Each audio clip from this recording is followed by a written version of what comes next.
सर्वप्रथम सर्व मित्रांना शुभ सकाळ, जय श्रीकृष्ण, राधे राधे.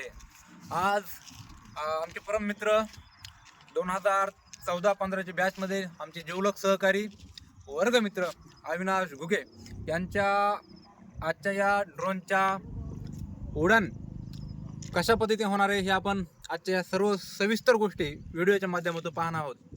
तर लहान सहान गोष्ट असेल किंवा मग आपला ज्यावेळेस चित्रपट असेल, मूवी असेल किंवा मग शॉर्ट मूवी असेल, या सर्व गोष्टी ज्यावेळेस शूट कराव्याशा लागतात.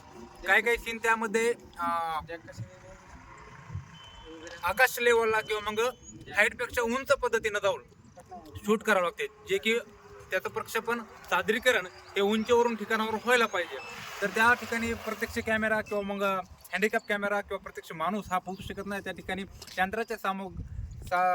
यंत्राच्या माध्यमातून किंवा मग ड्रोनच्या माध्यमातून ते सीन क्रिएट केले जातात. तर चला आजच्या या व्हिडिओमध्ये हा कॅमेरा कशा पद्धतीने शूटिंग करतोय आणि कशा पद्धतीने उडतोय, आकाश भरारी घेतोय, हे नक्कीच आपण पाहूया. तर याचा हा कॅमेरा आहे माझ्याजवळ, परंतु याचा रिमोट कंट्रोल असेल किंवा मग आता स्क्रीन कंट्रोल असेल. आमचे परम मित्र इथं बाजूला थांबले आहेत, अविनाश घुगे. त्यांच्या दोन सेकंदासाठी किंवा 5 मिनिटं त्यांची पण स्क्रीन बघून घेऊ शकतो. तर सर्व प्रेक्षकांनी हे नक्कीच बघायला पाहिजे. अविनाश 2 मिनिटं तू स्क्रीन दाखव. तर अशा पद्धतीनं मी काय करतोय किंवा मी कशा पद्धतीनं शूट करतोय, मी भलेही कॅमेरा माझ्या हातात असेल, परंतु कॅमेरा काय मुवमेंट करतोय किंवा कशा पद्धतीने मुवमेंट करतोय आणि तो कुठं आहे आणि कशा पद्धतीनं ते भरारी घेणार आहे हे पूर्णपणे प्रक्षेपण माझ्या हातामध्ये ड्रोन आहे, त्या विथ कॅमेरा आहे, परंतु याला काय म्हणते त्याला कंट्रोल किंवा मग ऑर्डर देण्याचं काम हे स्क्रीनवरून होत आहे आणि स्क्रीन रिमोट आहेत. अविनाश थोडंसं उंचरून दाखवा तुम्ही. बघा सुरू झालेला आहे, सोडू का?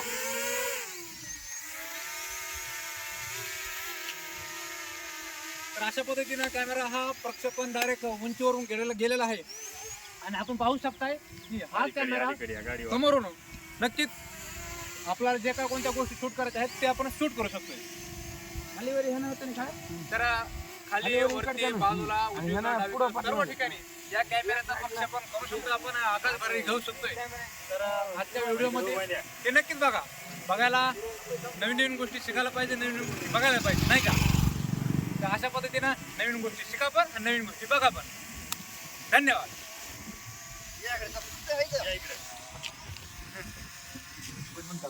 आता आपण